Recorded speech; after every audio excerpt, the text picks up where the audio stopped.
साताऱ्यापासून 15-20 kilometre अंतर असलेल्या सोनगाव या गावात एक जुना वाडा होता. त्याचं नाव होतं देशमुख वाडा. जुन्या काळी गावातल्या सगळ्यात श्रीमंत घराणं, पण गेल्या 20 वर्षांपासून तो वाडा बंद पडला होता. गावकरी तिकडे फिरकायलाही घाबरत.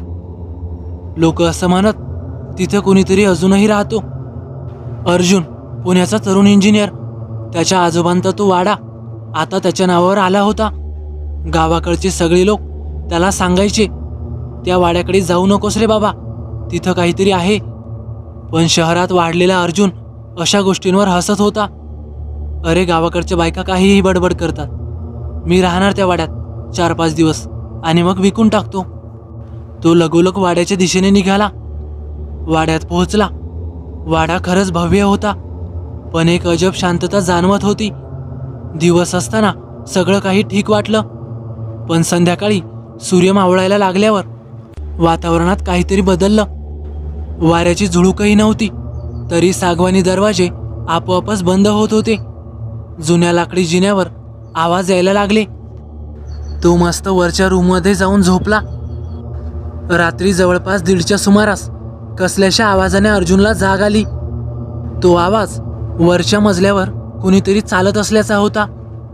टक टक टक असा पावलांचा आवाज येत होता. त्याने टॉर्च घेतली आणि वर गेला.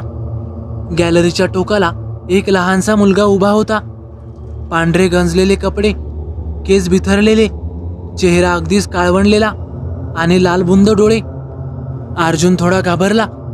तो मुलगा अर्जुनकडेच पाहत बोलला, माझं खेळणं दे ना, नाहीतर तूच माझं खेळणं होशील.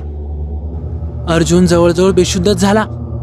दुसऱ्या दिवशी सकाळी त्याला जाग आली. तो जमिनीवर पडलेल्या अवस्थेत आढळला. तो लगेच वाड्यातून बाहेर पडला. काही वर्षांपूर्वी त्या वाड्यात काम करणारी आजीबाई त्यांच्या तो घरी गेला आणि रात्री घडलेला प्रकार सांगितला. त्यावर त्या आजीने सांगितलं, त्या वाड्यात एका गड्याचं पोरगं माधव फारच प्रेमळ होतं, पण त्याचं आवडतं खेळणं गायब झालं आणि ते शोधताना तो विहिरीत पडून मेला. आणि त्याचबरोबर तो वाडाही शापित झाला. तेव्हापासून रात्री गॅलरीत, अंगणात, विहिरीजवळ त्या मुलाचा आत्मा दिसतो. फक्त एकच मागणी, माझं खेळणं परत कर. तोच अर्जुनला आठवतं. त्याने काल रात्री एका बाहुलीला लात मारली होती. कदाचित तेच त्याचं खेळणं असावं. अर्जुन पुन्हा वाड्याच्या दिशेने चालू लागला, पण मनात असंख्य प्रश्नांनी थैमान घातलं होतं. त्या मुलाने आपल्याला काही केलं तर? तो कसा बसा भीत भीतच झोपला.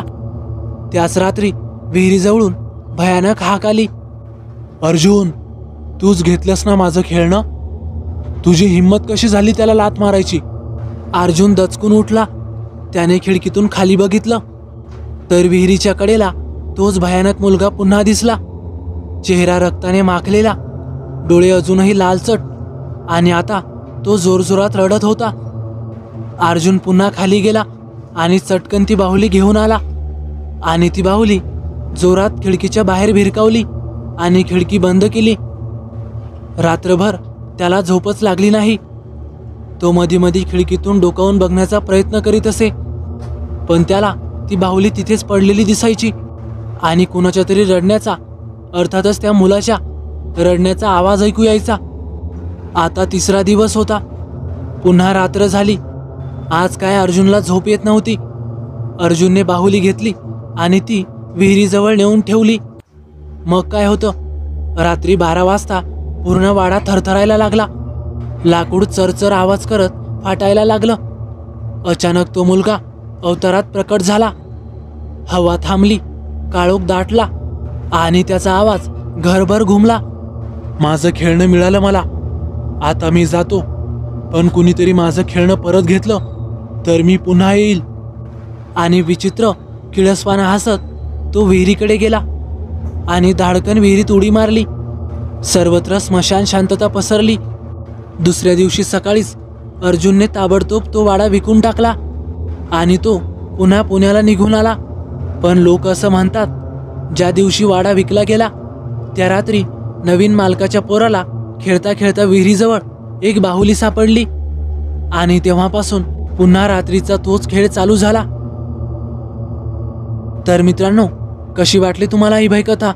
आवडल्यास नक्की लाईक करा, कमेंट करायला विसरू नका. आणि हो, आपल्या चॅनलला आतापर्यंत सबस्क्राईब केलं नसेल तर नक्कीच सबस्क्राईब करा, जेणेकरून भविष्यात येणारे व्हिडिओज मी आपल्यापर्यंत पोहोचवू शकेन. तर चला भेटूया पुढच्या व्हिडिओत.